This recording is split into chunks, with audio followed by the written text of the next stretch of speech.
Amerika Birləşmiş Ştatları ilə Ukrayna arasında tarixi sazişin imzalanması Şərqi Avropa cəbhəsinin müqəddəratına dair mövqelərlə bağlı suallar doğurub. Söhbət kritik, digər adı ilə isə nadir torpaq mineralları haqqında sazişdən gedir. Xatırlatma üçün deyək ki, sənədin imzalanması üçün Ukrayna Baş Nazirinin birinci müavini Yuliya Sviridenko paytaxt Vaşinqtona gedib. Sazişin məqsədi bərpa üçün investisiya fondunun yaradılmasıdır. Nəticədə faydalı qazıntı yataqlarının istismarına dair lisenziyalar veriləcək və Ukrayna hökuməti əldə edilən gəlirin 50%-ni bu fonda köçürməli olacaq. Əslində Ukraynanın gələcəyi üçün kifayət qədər kritik olan belə bir sənədə razılıq verilməsini Amerikanın zəifləyən dəstəyinin bərpası kontekstindən izah edən siyasi dairələr indi fərqli açıqlamalarla gündəmə gəlir. Məsələn, Birləşmiş Ştatlar Dövlət Departamentinin sözçüsü Temi Bruce deyib ki, bundan sonra ölkəsi Rusiya və Ukrayna arasında danışıqlarda vasitəçi rolunu oynamayacaq. Buna səbəb kimi isə Moskva ilə Kiyev arasında birbaşa danışıqların vacibliyinə diqqət çəkilib. Xanım diplomatın sözlərinə görə dünyanın fərqli coğrafiyalarının Birləşmiş Ştatların diqqətinə ehtiyacı var.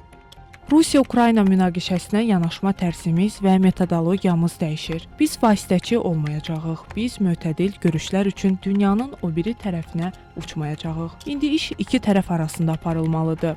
Bunun vaxtıdır. Amerika Birləşmiş Ştatları hələ də sülhün bərqərar olması üçün əlindən gələni edəcək. Lakin münaqişənin nəticəsi hazırda Ukrayna və Rusiya tərəfindən konkret ideyaların işlənib hazırlanmasını tələb edir.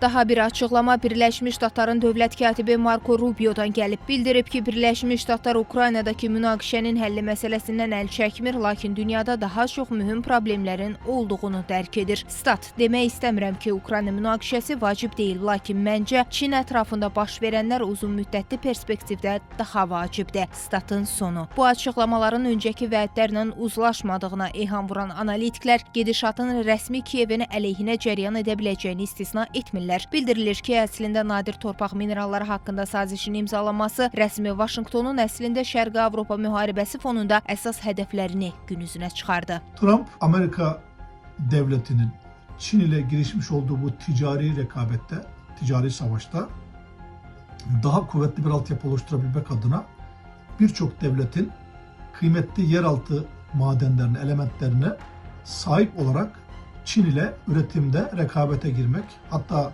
bu elementlerin Çin tarafından elde edilerek kendi sanayisini daha da kuvvetlendirmesini öne geçebilmek adına Amerika değişik yöntemler kullanmaya başladı.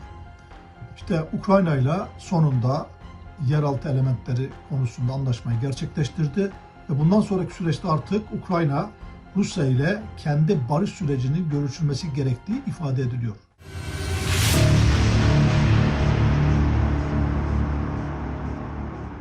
Amerika Birləşmiş Ştatları belə bir müqavilənin bağlanmasında maraqlı idi.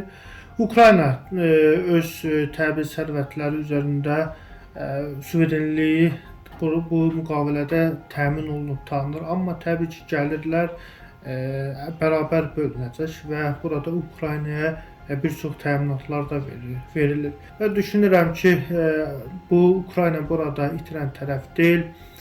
Amerika Birləşmiş Ştatları, Avropa ölkələri də Ukraynaya dəstəyi artıracaqlar. Çünki Amerika Birləşmiş Ştatları Ukraynanın arxasına çəkilərsə, təbii ki, Rusiya Ukraynanı tamamilə işğal edə bilər. Yəni, proses bu istiqamətdə gedəcək. Odur ki, Ukraynanın müqəddəratının birbaşa danışıqlardan asılı olacağı qaçılmazdır. Rəsmi Kiyevin torpaq güzəştinə gedib getməyəcəyi, olum ya ölüm arasında hansı seçimi edəcəyi və s. bütün bunlar Ukrayna hökumətinin addımlarından daha çox müharibəyə dair öncədən yazılmış ssenaridən asılı olaraq dəyişəcək. Zeynəb Mirzəyeva, Real.